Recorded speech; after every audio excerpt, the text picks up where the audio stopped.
Salam, selamat malam. Saya atas nama Edison Inurara dengan NIM 2103030085.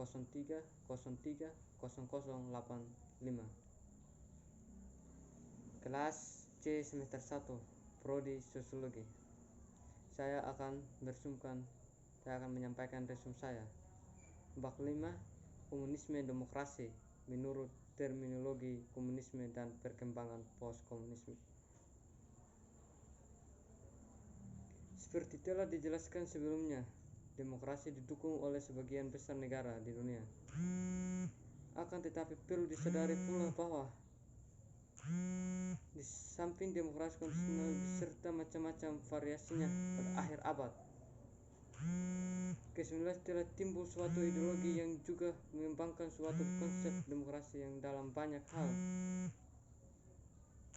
bertentangan dengan asas-asas pokok dari demokrasi.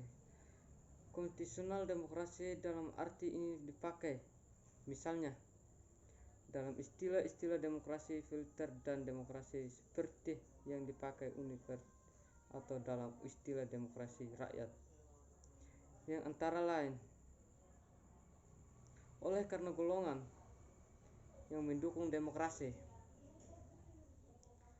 konstitusional antara lain internasional komunisional injo suatu badan internasional demokrasi ini dicap tidak demokratis bagi kita yang dapat dalam masa demokratis. Komunis Indonesia PKI ada baiknya kalau kita meneropong dengan agap dalam berbagai istilah demokrasi yang dipakai dalam dunia komunis. Pada permulaan abad ke-19, kaum buruh Eropa Barat menyediakan kemajuan industri secara pesat telah menimbulkan keadaan sosial yang sangat merugikan kaum buruh. Seperti misalnya upaya yang rendah, jam kerja yang panjang, tenaga perempuan dan anak yang disalahkan gunakan sebagai tenaga murah, keadaan di dalam pabrik-pabrik yang membahayakan dan mengganggu kesehatan.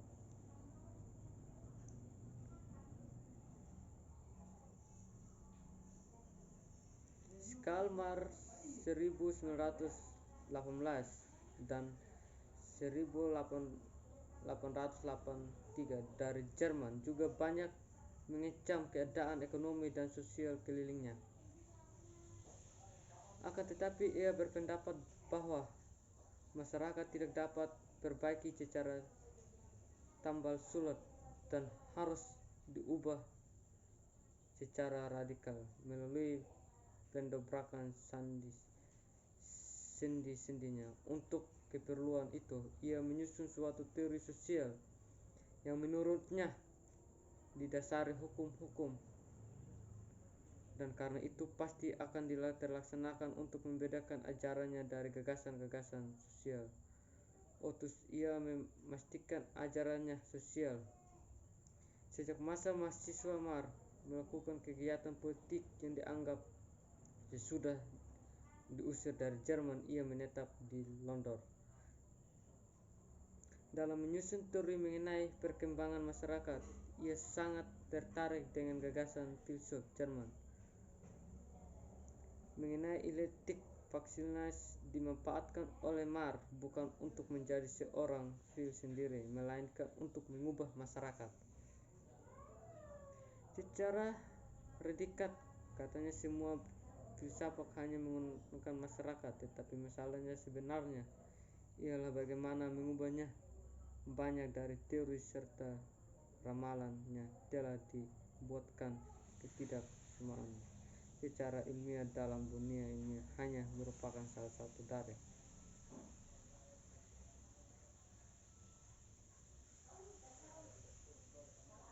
Hegel, seorang guru besar filsafat pada Universitas Berkeley, adalah tokoh dari masa yang dinamakan identitas. Ia menaksir bagaimana pencarian kebenaran. Ia berpendapat bahwa apa yang dianggap oleh manusia sebagai kebenaran sebenarnya hanya merupakan sebagian saja dari kebenaran itu. Kebenaran dalam keseluruhan hanya dapat ditangkap oleh pikiran manusia melalui proses dialektik, proses dan tesik, dan begitu seterusnya sampai kebenaran yang sempurna tertangkap sekali. Kebenaran yang menyeluruh itu dinamakan ide mutlak.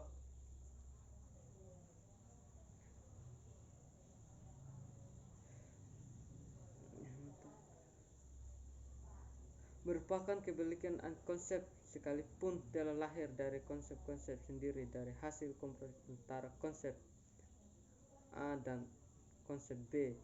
Timbullah konsep C yang dinamakan sintesa dan merupakan hasil dari pergumulan antara tesis konsep A dan antites konsep B. Proses tes, antites dan sintes yang dinamakan gerak berdasarkan hukum merupakan hasil dari pergumulan antara yang dinamakan gerak yang berdasarkan hukum.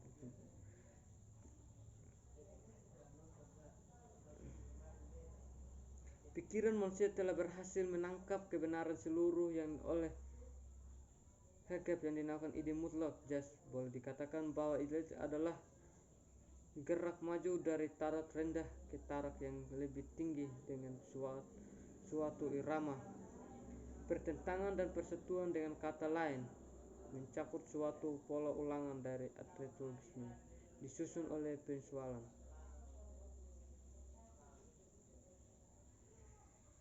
Materinya dari ajaran Hegel mengambil dua unsur, yaitu gagasan mengenai terjadinya pertentangan antara segi-segi yang berlawanan dan gagasan bahwa semua berkembang terus dalam hal itu hanya berlaku di dalam dunia yang abstrak, yaitu dalam pikiran manusia.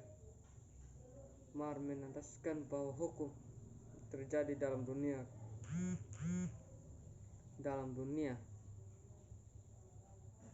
kebendaan, dunia materi dan sesuatu. Dengan pandangan itu ia ajarannya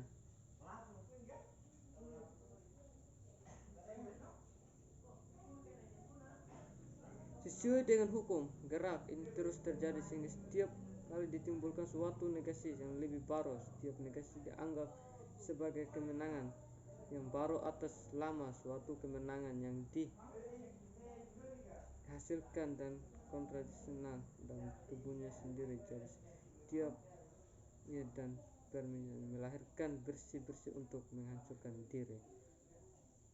Sekian dan terima kasih.